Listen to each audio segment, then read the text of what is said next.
오늘은 1-3-4번 우상 숭배가 각 민족에게 쉽게 정착될 수 있는 배경이 무엇인가에 대해서 살펴보도록 하겠습니다. 첫째, 잘 정착된 이유는 뭐냐면 민족 종교로 전체적인 백성들 속에 그 나라 민족들에게 각인되어 있기 때문에 그렇습니다. 각 민족의 탄생 신화는 민족의 종교로 정착되었습니다. 우리나라도 마찬가지입니다. 당군 신화가 우리나라의 백성들 속에 정착되었습니다. 지금 천도교가 있죠. 그래서 이 민족 종교를 해가지고 우리는 한민족의 긍지와 자부심이 무엇이 하냐면, 우리는 바늘도 먹고 쑥도 먹고 그 먹기 힘든 것을 100일 동안이나 버티고 먹었던 인간들이야. 우선이야. 굉장하잖아요. 우리나라도 먹을 것을 가지고 아무튼 할 말씀 할 수 있어요. 우리는 100일 동안 참았으니까. 왜 그렇게 참았냐? 우리는 하늘로부터 온 거야. 하늘에서부터 내려서 당군이 된 거야. 그래서 그런 것들을 가지고 어떤 우리 민족의 어떤 자부심, 긍지를 세우고자 이렇게 해왔는데, 그것이 세월을 거듭하면서 종교화될 때 민족 종교로 정착하는 것이 바로 문제일 수 있다는 것입니다. 근데 한편 또 다른 걸 생각할 수 있는 것이 뭐냐면, 유대교 경우는 좀 다른 케이스가 있을 수 있습니다. 유대교는 여호와 하나님께서 주신 복음을 율법 종교로 바꿔서 이스라엘 민족만의 어떤 민족 종교를 전락시켰습니다. 여호와 신앙을 민족 종교로 바꾼 것입니다. 그렇지만은 하나님께서는 메시아가 오실 혈통과 하나님의 계시의 수납자, 그리고 제사 예법의 통로로서 유대 민족을 선택했지만 유대 민족만을 구원하고자 하신 것은 아니었습니다. 우리가 잘 알아야 됩니다. 하나님이 이스라엘 민족을 선택했을까요? 우선 당시에 아브라함이 있었던 당시에 바벨론, 애굽, 아수르 등 제국이 있었고, 그때 당시 가나안 땅에도 아브라함이 들어갔을 때 왕들이 5명 있었잖아요. 그래서 왕국이 있었고 강력한 힘들이 있었습니다. 그런데 하나님께서 누굴 선택했냐면 아브라함을 선택했습니다. 양면말이 끌고 그냥 보따나 질질 끌고 다니면서 지금 말하는 못 지켜서 우린 내 말 아닌데 네 알아서 해. 맡긴 진짜 어느 면으로 보나 약하기 짝이 없는 아브라함을 하나님께서 선택하셨어요. 그래서 그를 통해서 하나님의 구속사의 역사를 펼쳐가십니다. 왜 그랬을까요? 강력한 제위 왕들을 통해서 했으면 그들이 자기들 한 줄 알 것입니다. 그러나 약한 아브라함을 통해서 그의 후손들을 통해서 민족을 형성하셨습니다. 그리고 그들을 통해서 하나님의 말씀이 증거되고 또 그들을 통해서 하나님을 섬기는 법이 전수가 되고 그들을 통해서 예수 그리스도가 오시게 되었습니다. 그러면은 이스라엘 민족의 사명은 언제까지 끝났어요? 예수 그리스도께서 오셔서 십자가에 죽으시고 부활하시고 성천하신 그것으로 이스라엘 모든 민족의 사명은 끝났어요? 안 끝났어요? 끝났어요, 이미. 그런 참 하나님의 섭리는 좀 우리가 다 헤아려서 알 수 없는 것이 뭐냐면, 그 이후에 이스라엘 백성들이 2000년 동안 나라 없이 하고 뿔뿔 흩어져 버렸잖아요. 그러니까 유대교가 장악할 수 있는 어떤 근거지를 다 없애버린 겁니다.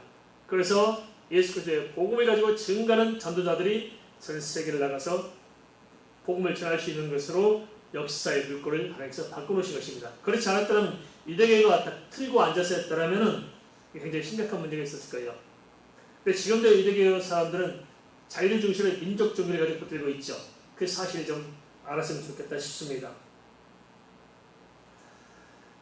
민족 신화가 탄생된 배경은 민족의 단합과 경제를 내세우기 위해서일 것입니다. 그러나 결국 뭐냐? 그것은 우상 종교로 뿌리 내리는 게 문제입니다. 각 나라마다 민족 신화가 있죠. 다 이게 우상화되어 있습니다. 그래, 성경에서 비판하는 입장에서는 이렇게 이야기를 합니다. 이스라엘 민족이 자기 민족의 긍지, 자부심, 이스라엘 민족은 아주 월등한 민족이라는 것을 드러내기 위해서 성경을 만든 것이다. 그래서 성경은 사실이 아니고 실화다. 맞아, 틀려요? 그렇게 주장합니다. 그래서 성경이 실화다. 이렇게 이야기하고 있습니다. 그래서 당시에 함무라비 법정이라든지 그 당시 시대에 있던 종교적인 것들을 다 끌고 들어와서 그대로 답습해서 만든 것이 바로 성경이라고 이렇게 주장하고 있습니다. 근데 거기에 맹점이 있어요. 뭐냐? 함무라비 법정이 먼저 생겼을까요? 여호와 하나님의 말씀이 먼저 있었을까요? 하나님 말씀이 먼저 있었어요. 이슬람이 먼저 있었을까요? 기독교가 먼저 있었을까요?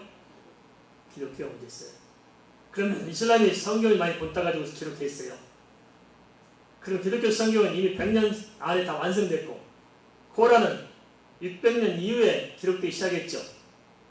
그래서 성경을 따서 비슷비슷하게 한 게 많아요. 그럼 둘 중 하나는 가짜겠죠. 먼저 생긴 게 가짜일까요? 나중에 생긴 게 가짜일까요? 가짜죠. 근데 그렇게 해서 이제 성경을 이렇게 거부하고자 성경의 신화로 몰아갑니다. 근데 가만 보세요. 이스라엘 백성이 과연 자기 민족을 이렇게 긍지를 심어주고 세계에서 이상을 세우기 위해서 과연 성경에 기록했을까요? 만약 그랬다 하면은 성경을 어떻게 기록할까요? 민족의 긍지를 설만한 뭐로 기록해야 할 거 아니겠어요?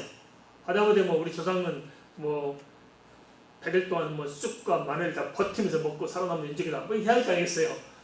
근데 안 그래요. 딱 보면 뭡니까? 하나님의 창조 아담과 하와가 뭐예요?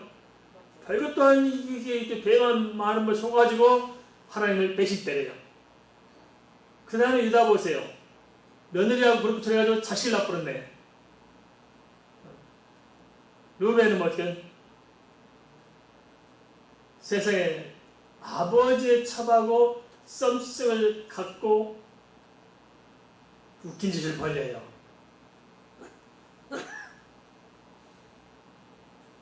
성경에 지금 도대체 그 인물들 보니까 하나는 쓸만한 인물들이 없잖아요. 그죠? 다 엉망진창 개판이야.